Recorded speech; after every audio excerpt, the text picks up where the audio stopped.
there is a herd that is bigger than before. Before it would have been, 10 people following each other, but now it's thousands. It might not surprise people. There are some other regional northern Queensland areas also that come to the top of the pile on these metrics. The flip side to that is, that's all the existing homes. How much new stuff's being built? Yeah, what about new stuff? Yeah, exactly.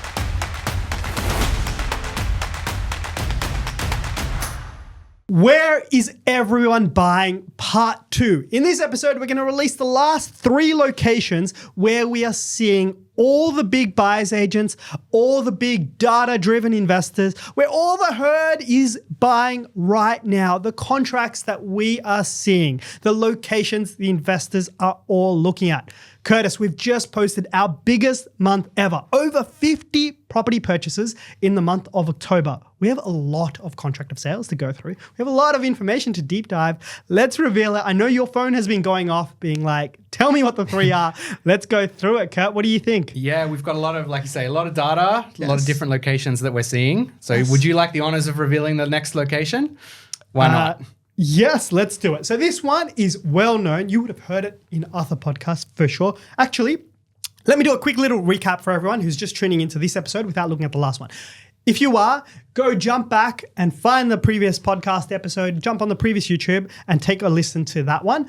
But the summary of all of these locations is nowadays, in November 2024, we are living in a world where buyers agents dominate property transactions. This is different to 2014, 2015, 2016, etc. Nowadays, influencers and buyers agents are driving where everyone is looking. It is huge. We've never seen anything like it before, and the shift is enormous from the way people were buying 5, 6, 7, 8 years ago with their own research to the way they're buying today. Information, influencers, and what certain buyers agents are doing is driving the market. It is a rise to the top. And what that means is there is a move to short-termism. People want to see results in year 1, in year 2. They are less focused with the long-term performance. That is much harder to sell to you. What's easy to sell to you is, hey, I bought you something last month and now it's up 50 grand this month. That is the nature of how property is changing. And that's why when we're going through a deep dive of the locations where everyone's buying in, we are finding these strange regional locations dominated by buyers agents who are targeting short-term growth. And this is something that, Curtis, you'd love. In economics, predicting what happens tomorrow is pretty easy. So much easier. So much easier. Yeah, you can look at the data, look at the metrics, see the supply and demand imbalance, and there's your kind of price rise. Whereas, if you're trying to track the 10-year fundamentals of some of these locations, way harder, way less certain. Much more of a finger in the wind prediction than trying to work out what's going to happen in the next 6 months. Exactly. Think of it like this. If you're paying somebody to go and do something for you, are you going to really remember them in year 3, year 4? But are you going to remember them next month or the month after, especially for a property transaction? You are. So that's what's creating these new KPIs. These are the new KPIs of property. They're not aligned with your long-term financial interests. That doesn't matter. That's probably a little bit too far. What's far more important now is what is going to happen in the short run. And this is easy for us to go through because it is just demand, supply imbalances. Data can easily work out exactly what locations are going to do well. And we mentioned 3 tools that everyone's using, SQM Research, HTAG, and DSR data to explain and unwind exactly what locations have demand, outstripping supply, and what areas can do well. With that all being said, that small little recap, let's go into area 1. Why don't you pick? All right, which one we're going to go through first. All right, so a lot of people would have known Townsville from the last one, so it might not surprise people. There are some other regional northern Queensland areas also that come to the top of the pile on these metrics. So we'll group them together. But Mackay and Rockhampton are the 2 that we're seeing the most activity and that the data metrics are supporting as having the strongest supply-demand imbalance, I guess you would say, and upward price pressure. Yes. We put Gladstone on our little research list here as well. I looked at a map of these 3 locations and they're pretty close to each other. But let's go through Mackay, Rockhampton. These areas will be somewhat correlated with each other, slightly different economies, particularly in Gladstone, but they are correlated with each other because they're in the same geographical precinct. We're talking about northern Queensland here. And Northern Queensland is doing really, really well. Yeah, exactly. So I think there is a bit of a spillover effect from, all the other areas of Northern Queensland, like Townsville, that are doing well. So, all right, let's quickly whip through some of the high-level data metrics. You go through it for everyone, Kurt. All right, Whip cool. some magic together. Go. So we'll do, Mackay and Rockhampton together. So asking prices over the last 12 months, Mackay up 26%, Rockhampton up 41%. 41%? So, yeah, Say that again. flying. So maybe not for the early adopter. The boat might have well and truly set sail. All right. So rental changes, 14%, almost 15% increase in both markets in rents. So that's strong, good upwards rental pressure. Can I just touch on that? Yep. This 41% figure is exactly what we have been talking about in previous podcasts. There is a herd that is bigger than before. Before it would have been, 10 people following each other, but now it's thousands. Thousands of people are just following each other, sitting at their computer just like we are here, jumping on a website being like, I got to buy here because everyone's telling me to. And this whiz who I trust, who, may have told, who's got some credibility, is buying here. And everyone's following. It's the new economy we live in. It's the new structural thing we live in. And you see that in how quickly markets rise. They go woof, woof, really, really. 41%. That's ridiculous in terms of price growth. It's just, wow, so many people going in. They can't find properties. Prices going up dramatically as a result. Yeah, and like you can compare it to even 15 years ago, right? Where, if you wanted to invest in Rockhampton or a regional Queensland area, you're probably making trips there. You're trying to find a buyer's agent on the ground. The process to buy there looks very, very different and a lot more time. There's much more of a time lag to get a purchase done 15 years ago than there is today where, that process can be condensed and amplified with so many more people doing the same thing. Pretty much, exactly. And that's why you see this ridiculous growth rate. I haven't looked at this because I haven't looked at a 100-year chart of Rockhampton, but it will probably be the highest growth rate Rockhampton has ever seen, unless it's had like some sort of, wave of people that rocked up in the first place and then started buying. But that level of price growth is just extraordinary. Yeah. So we got the upward pressure in asking prices. We've got the 15% roughly upward pressure in rents. Yep. Yields are dropping a little bit, still relatively healthy at 5.5% in Mackay and 5% in Rockhampton, but largely that calculation is a result of the asset values climbing faster than the rents, which drops the yields. Yes, kind of makes sense. Vacancy rates. So this is where it looks pretty positive. Mackay 0.5%. So near zero vacancy rates, and Rockhampton 0.9%. Yep. Both are down pretty significantly from their kind of last 3, 4, 5 years. Yep. Their vacancy rates weren't crazy high, but nevertheless, when you're down near zero, it's basically zero vacancy. I wish I could, perhaps on YouTube we'll do this. I wish I can show somebody the vacancy rate that Curtis and I are looking at on the screen at the moment. It's a little bit small, the image that we're looking at, and you can't, it looks like zero. It looks like there was a little the line just drops there. off. It's just like, what? Is there a vacancy there at all? Did the chart run out? So that is what is happening here. Investors want to buy a home. Owner-occupiers want to buy a home. Everyone wants to buy a home. There's no homes available. That is this demand-supply imbalance that we're talking about. Yeah. So we've got vacancy rates super, super low. So that's a big tick. Days on market are trending down a little bit at 52 for Mackay, 33 for Rockhampton. I don't think they're moving that much based on the data set I'm looking at here. So that's maybe not the strongest metric, but nevertheless trending in the right direction. Stock on market. This is another one that is a big tick in terms of the data sets. Mackay stock down 50% from 2021. So 50% less stock available for sale. Rockhampton, 60% less stock from 2018. So both have had very, very significant supply falls in terms of what's available to buy in the last 5-6 years. Yes, you see that. Can you go through building approvals? So I want to see, you're telling me that there's fewer homes available for sale and rent, exactly what you want to see if you're a property investor or if you already own supply it. Constraints, But the other flip side to that is, that's all the existing homes. How much new stuff's being built? Yeah, what about new stuff? Yeah, exactly. So there's a little bit of a difference here. Rockhampton's pretty flat. But building approvals in Mackay have had a pretty big spike in the last 6 months, which my assumption would be as a result of house prices. We're constructing one there at the moment. We're financing a construction there. So at the as a moment. result of prices increasing so much, the numbers stack up even with high build costs. That It's like, hey, it makes sense to build in Mackay. Build anything. Build a granny flat, build a house, build whatever you can build. You'll turn a profit on it. So Mackay looks to be the one where that pipeline of supply is increasing. You touched on a very important point there that I just want to unpack for the audience. When prices rise, it makes the whole feasibility to building a home much, much better. So you could be sitting on land there, or you could be sitting on the concept of, hey, should I go renovate, or should I go add more dwelling supply into my market? Should I go build a home? When prices rise dramatically, if you think you're going to sell for 500, but now it's 700, you're like, this looks much, much better to go and, dig the shovel in the ground and get it moving. So price rises in terms of the cycle of events that happen. When you have a lack of supply, a lack of approvals, but then that should cause prices to rise eventually. And then when those prices rise, the builders start building again. So that's kind of the construction supply cycle.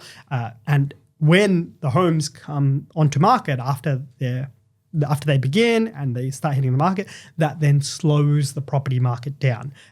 I don't think we're talking about Perth specifically anytime soon. So that is exactly what's happening in Perth right now. We have Perth as an area that has shot up in prices, much like these areas, that is now at the point where the construction cycle is shooting up, approvals are shooting up, and that is what you're likely to see. And you can kind of see that's that in the balancing factor. And I think your short-term investing strategy in these areas is almost built around the lag that it takes for that supply to come online, where if you get in early enough, you have your 12 to 24 month run before any new stock really hits the market.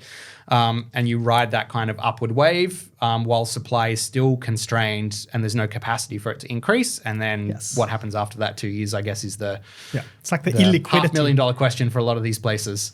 Yeah, that's a good way to pitch it. It's like the illiquidity of property supply.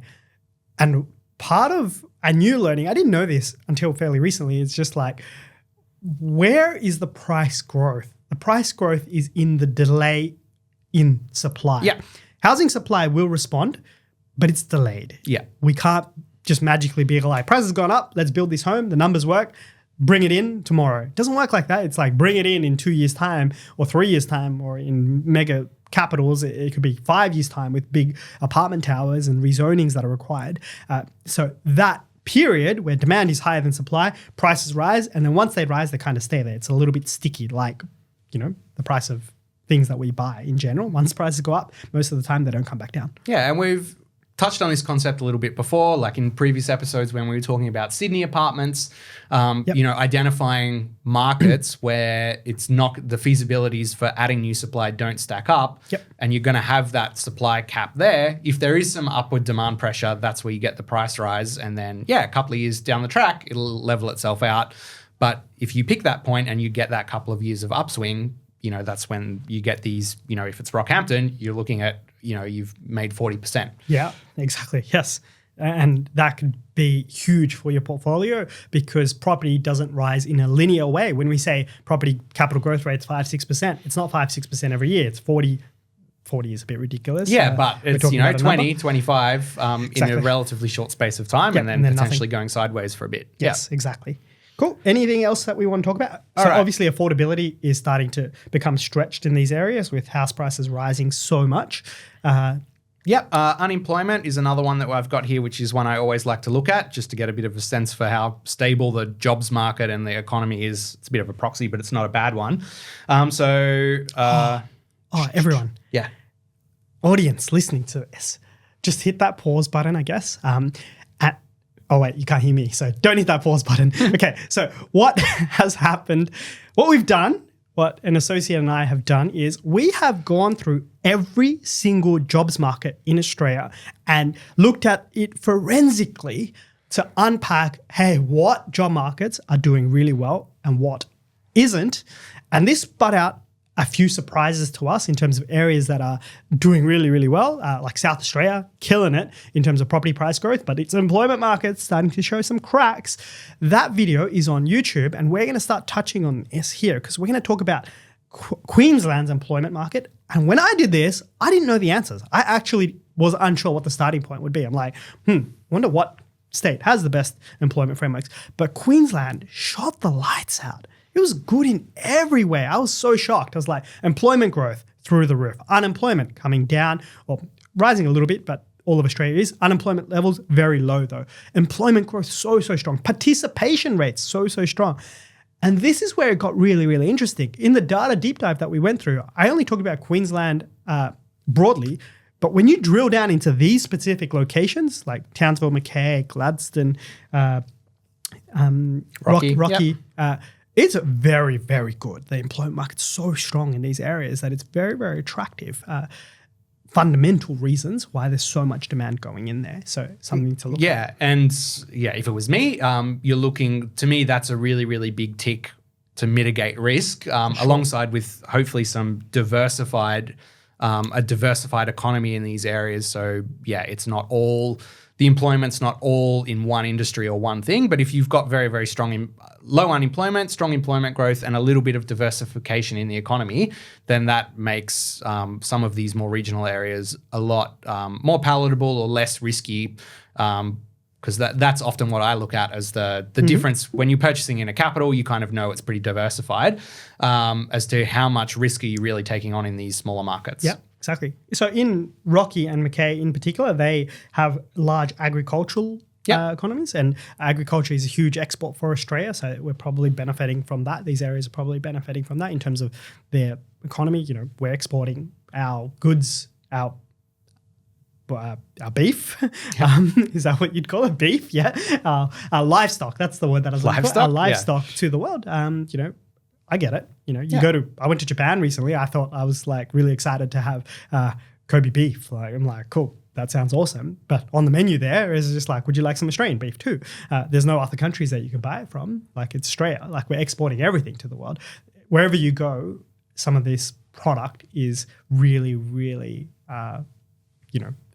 luxury. Yeah. So you see that in these areas. They are a big part of our agriculture exports to the world. So that's part of the reason why they're doing so well. Yep. And like Townsville that we covered previously, that has a fairly big government sector as well, which I think is a reason why that one's so popular, because that, reduces risk and diversifies the economy a little bit. So in terms of unemployment, like Mackay's pretty flat. It hasn't really had much of an uptick in unemployment at all, which is good considering unemployment's rising nationally. Rockhampton went up a tiny bit from 3.9 to 4, but we're talking like pretty low, especially for regional areas, like very low unemployment that's kind of in line with headline unemployment nationally. So I would say they're pretty strong results. Yes, part of the reason. So the big thing that I found out with Queensland is the reason why their unemployment's tracking up is they've had a huge increase in their participation rate. So the number of people employed in Queensland is higher than ever. Yeah. And that is why Queensland rocked up as how it had a higher unemployment rate than, say, WA. Which is always where the murky bit of the unemployment data is, the participation rate. Yes. Yeah. When it comes to housing specifically, so anyone go to that video. It's called Ranking Every Jobs Market on YouTube. You can find it there. It's got a lot of unique information there, unpacking it all. But when it comes to housing demand, I really look at employment growth. Yeah. Are people getting in jobs? Is an economy creating jobs? If it's creating jobs more than the national average, or if it's creating a lot of jobs, that means people will come, means population will come, means housing demand will come. Yeah. It is wages will increase. Exactly. People have Incomes. money to, incomes will increase. Exactly. Yeah. So that's why I use that as the housing one. Unemployment, of course, really, really important for the government sector and for media to talk about. But employment growth, I like to look at as the proxy, so to work out how does this employment market impact the housing market. That's my data indicator to look at. Yeah. So I think, to be honest, that was the last major metric to run through for Mackay and Rockhampton. Yes. Okay. So this area is probably our most popular area. Yeah. Would you say? Yeah. Northern Queensland, depending on exactly what suburb or area? city you're close to. I would say by far, most the last 2 months when we've been doing quite a few transactions, by far the most popular for an investor. Yes. I'm going to caveat this. You are going to be late to the train. I'm not so sure I'd invest in there, but on these 5 of the list that we're looking at, it is one to put on your list if you're looking for things like this. If you're engaging a data-driven buyer's agent, they'll probably show you this as well and be like, hey, look, you're going to make some short-term money here. You're going to make 100 grand in a year. You'll probably do that. Probably even beat that because it's in the middle of its growth cycle. It has more room to run. All of these indicators tell us that the supply isn't coming for a period of time and the demand is very strong. So you might time it with some rate cuts that, further fuel demand over the next 12 months before supply gets online. So there's, on a 12-month horizon, there's still probably a bit to run. Yeah, I think these areas are probably less rate sensitive than the major capitals. I'm not so sure these areas are going to be driven so much by that, but investment activity in general. That's what I mean. Like investors are going to be like, oh, I got another 100K of borrowing power. I can do another property. I'm going back to my buyer's agent. My buyer's agent's going back to Mackay or Rocky or like Townsville. Yeah, exactly. Now, before we go into the next location, I want you to guess exactly where it's going to be. We're going to play a little game here because Curtis got a couple phone calls this week being like, give me the other 3 locations. And I copped a little bit of flack for saying we're releasing 5 locations, but then releasing only 2. Apologies, this takes a little bit of time to go through. But let's get interactive here. I want your thoughts as to what we're going to say next. Many of our audience are really sophisticated investors, so let's give them a little bit of a clue without saying the specific area and give them a little bit of intel about this area to help them work out where it is. And then just drop it in the comments. If you're watching this on YouTube, just drop it in the comments below where you think we're going to say next. Hit pause now. We're in the middle of this episode and put in where you think we're going to go next. So this area is in South Australia. It's the only location in South Australia we're talking about. It is not a capital city. None of these areas are capital cities. Yeah, correct. It is doing... prices are around 570. So that's like that would hopefully give you a bit of an indication. So that's kind of where prices are at. Yes. It is not that close to Adelaide as well. Is that right? I don't think it's close to anything. But yes, it's not that close to Adelaide. Curtis has driven through it a few times. No, I don't think I ever made it that far. Oh, you didn't? Okay. Yeah. Cool. I made it to Warrnambool, which again, if you know Victoria, maybe now you're getting a little bit closer to where it is. All right, what have I got here? Have we got any more intel to give to anyone else to make it a little bit easier? At the moment, we've told you it's South Australia, middle of nowhere, 570K. Cool, that's good enough. Where do you think everyone's looking with those 3 benchmarks? We'll give it a little moment for you to digest this. This is where big buyers agents are buying. Data is very, very good here. We've financed a lot of deals here over the last couple of years. And it would probably be number 4 and number 5 on this list because not too many people are buying there, but we have seen... Which to me actually makes it more interesting. It does make it more interesting. Yeah. Right, let's give it a big reveal, Kurt. All right, Mount Gambier. Mount Gambier. Yeah, so I made it to Warrnambool, which I have to maps it. I think it might be like 4 hours short of like driving there, 6 hours. I don't know how far extra I would have had to keep driving. Cool. So you can tell from this podcast, we're talking about areas that we've never been to, but we are trying to share what other people are looking at. So it gives you a little bit of a flavor as to where you should look to. You want to run through the data metrics here? I know it's very positive as well. Yep. So like we mentioned, prices sitting about 570K at the moment. Yep. Asking prices are up 31% in the last 12 months. Rents up 13%. So a little bit like Northern Queensland that we've been speaking about. Very strong asking price, asset price growth and upward rental pressure as well. The yield has fallen slightly from, in the 5s to low 4s. Yep. Again, as a result, really, of the asset value increasing faster than the rental income. Vacancy rate, this is, again, another one I look, particularly for areas that I'm not that well versed in. 0.8% down. Historically, it's actually not been that high, like a little over 2. But yeah, 0.8% vacancy rates, which is super low, which is great. Days on market, also trending down over the last 3 years, which you would kind of expect, not majorly. So again, a little bit like before, I don't know that that's a massive tick, but moving a little bit in the right direction.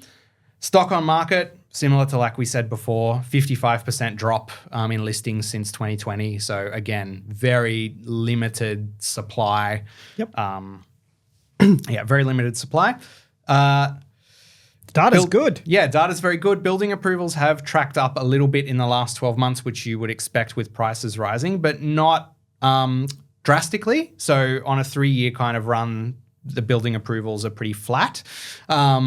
A little bit up in the last 12 months, but I would say at a relatively low level given the amount of growth, asset value growth there's been, particularly maybe compared to Mackay, which is tracking up faster. Yep. Affordability, obviously not crash hot anymore now that prices have jumped up so much. Unemployment, let's dive into this one. Okay, this is where I want to get into it because I've done the research into this. This is where I think there's real concern in South Australia. We ranked it number 7 of all capital cities in Australia. But South Australia is running hot. It is the number 2 market, number 1, number 2, number 3. It is running hot. But its employment market is definitely beginning to show cracks in employment growth is negative. Yeah. There are fewer people employed in South Australia today than there were a year ago. It's particularly bad over the last 6 months. And this is where it gets really interesting. It is the only capital other than Hobart, which is doing really badly and number 8 on most housing metrics at the moment. It is the only capital where employment growth is going backwards. So this is a little bit scary. This is the red flag. Yeah. This is the big red flag because if it continues, if you have employment growth continue to be way behind the rest of Australia and negative, you will have the opposite impacts happening. You won't have housing demand. You'll have housing supply coming in from existing people selling. You'll have that housing shortage that Adelaide has, and Adelaide has the biggest housing shortage in Australia. The underlying reason, that will go away because jobs are underpinning the housing demand there. It is the glue. It is the first it is the first thing you need to get that housing demand in. And if jobs start going and if they can't create enough jobs, that is going to be a big, big warning sign. And for the past 3 to 6 months, they haven't been doing particularly well here. And if that continues, then it is a big warning sign. Yeah. And like you say, that underpins a lot of like population movements. And for even the people that aren't moving to particular areas, if the incomes aren't rising, if there's fewer jobs, you're not getting the same growth in income or the same drive of population coming to these areas, seeking out these employment opportunities, which is all downward pressure on demand, right? Exactly. Yeah. Big concern point, and I think it's so important that it scares me a little bit. It's the metric that matters. Yeah, and this also illustrates your previous point quite nicely because the actual unemployment rate itself, if you just look at that, is relatively pretty like low 3%, happy days. Yeah. But there is negative jobs growth over the last 6 months. Yes, it's the narrative around employment. And when you look at the participation rate's gone down as well. Yeah, which is what protects the unemployment, the headline unemployment rate. Significantly, yeah. They're feeling, and I put this down to a feeling. If I'm living in Adelaide and I don't feel like the economy can help me get a job, I'm just not going to bother. I'm going to be like, look, I don't really need the money. I've got enough savings there. I can't be bothered looking for a job because it's hard.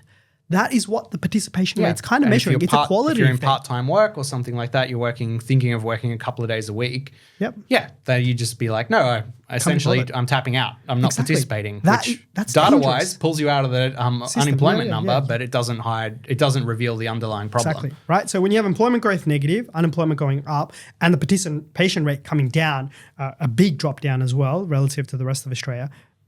Like what? To me, this is a telltale sign. If I have invested in these locations in South Australia and I've made my money, I'm out. Like I'll go so far. After this data deep dive, everything that we've gone through, if I own property in South Australia, I'm going to look at it for another 3 months. If it continues in this vein, I'm out. Like I'm selling my money. I'm taking my 75% returns while every data investor's like, hey, look, I'm jumping on the wave here. They are late. They are too late. It is time to not buy in these locations. It is different to all the others where employment growth is really, really strong.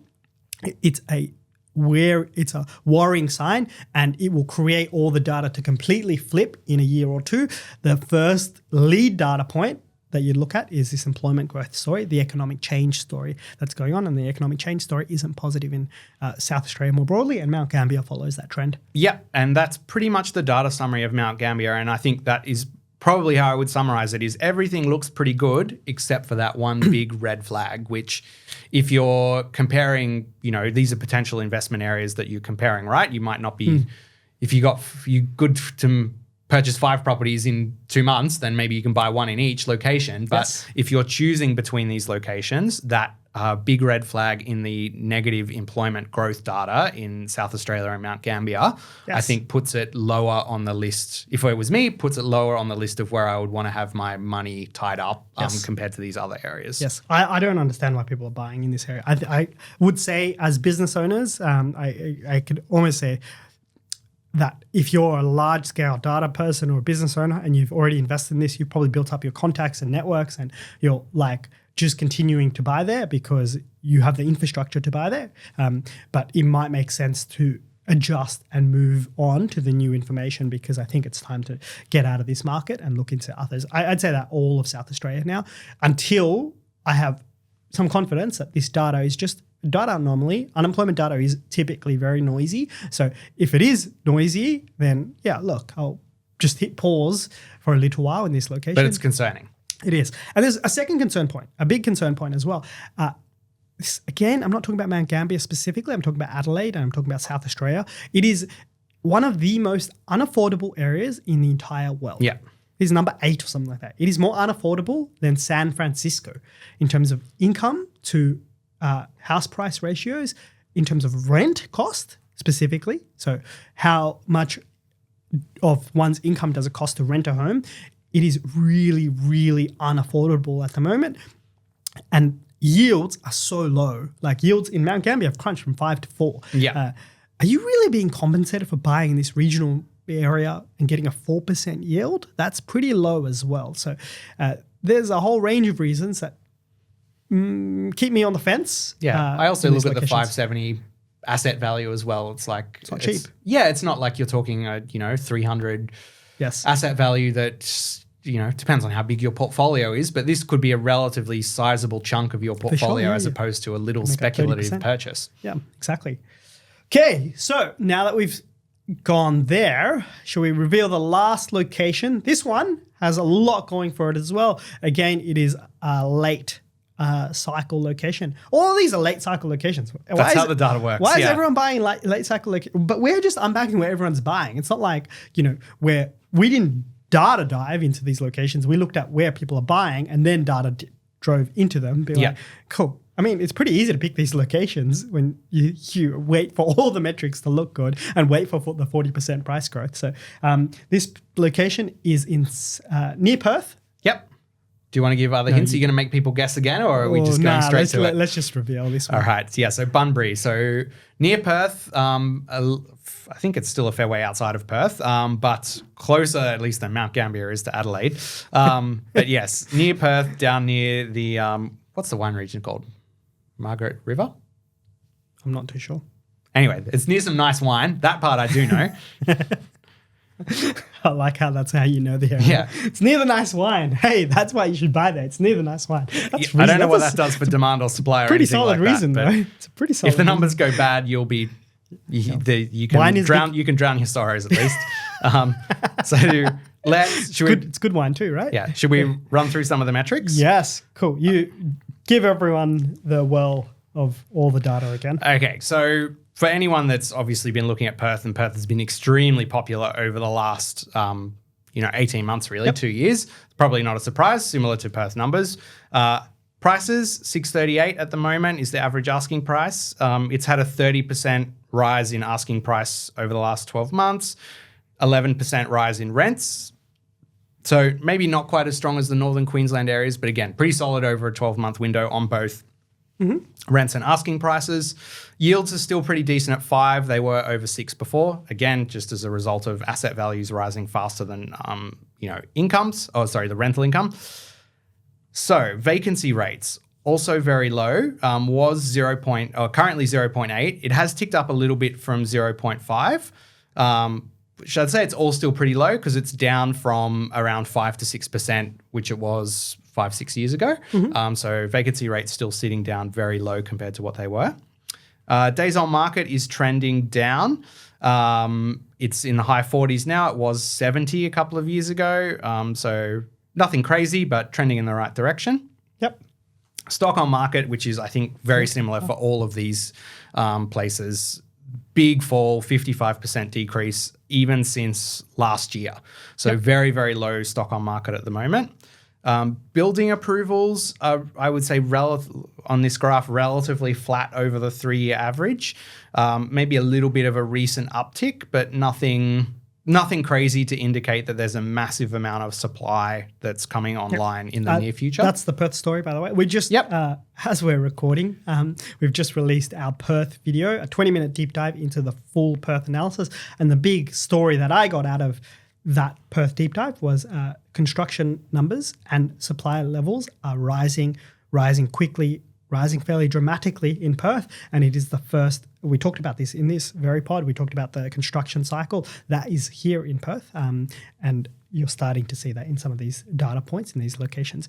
For those that are really interested, if you want building approval data, you can get very specific data on the ABS and go down into the specific location of those suburbs, and you can just track it there. Or HTAG does a little bit of this work for you, but you can dive into it there and you can get a little bit of a sense. But you don't want to just look at this particular location. If you're looking in Bunbury, look around and be like, no, you don't want to be postcode. You don't want to just mislead yourself with a small sample size. Exactly, yeah. So you want to look at a broader location around it and see which way is it trending. You're going to see a trend increase in Perth. And also in the State of State reports just released, construction activity in Perth is going through the roof, gangbusters to the economy.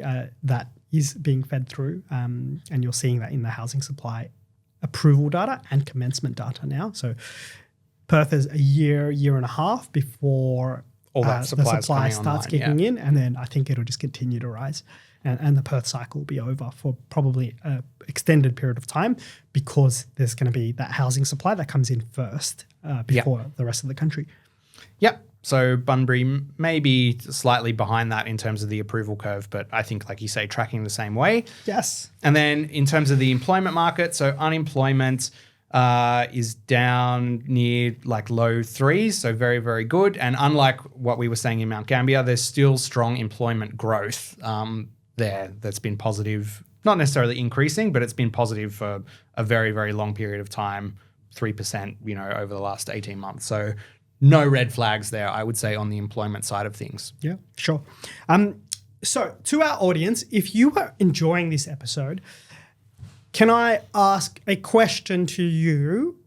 There is so much data behind our conversation that we're having between Kurt and I here. There is so many charts, there's so much information here that we're both looking at. If you would like us to produce some sort of, let's call it an ebook, drop a comment below if you want us to give you the data, the charts, everything we're looking at, and put it in a digestible format for you and be like, hey, look, here is everything that we're looking at. Drop the comment below. I want the ebook or ebook, some version of that. And we will spend the time putting it all together into a digestible form. It'll take us a little bit of time to do. My associate's looking at me right now being like, what? That means I'm going to have to do this, right? He's giving me a big smile now. But yes, we will go and do that work for you, but we're not sure whether you want that or whether you prefer this sort of format. So let us know in the comments below on YouTube and on Spotify. Just jump on the YouTube channel and you'll see it there, and we'll put that together if it's going to be something useful for you, and then release it on our website or on the Australian Property Talk website. Yeah. Cool. Exciting times. Yeah, that's it for this one. I'm going to go through something really special in the next episode too. We have talked a lot about all the states. I've gone through the jobs data of every single state. We've gone through the economies of every single state. Now we've gone through where all the buyers agents are buying and where everyone's buying. We have synthesized all the information out there. I'm going to use all of this research that we've just done, and I've spent countless hours, like hundreds of hours over the past month or two, pouring through economic and housing data. I'm going to now make my conclusion. I'm going to say, if I'm starting my portfolio today, where am I actually going to put my money down? These are all these locations here that everyone else is buying. And I'm going to say, I'm not buying any of them.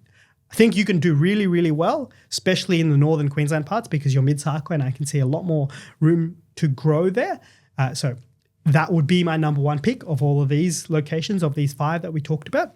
But it doesn't pop up in the 3 locations that I will be specifically looking at and buying in right now. So you're going to help me build my property portfolio in our next episode, where I go through exactly where I am going to buy next.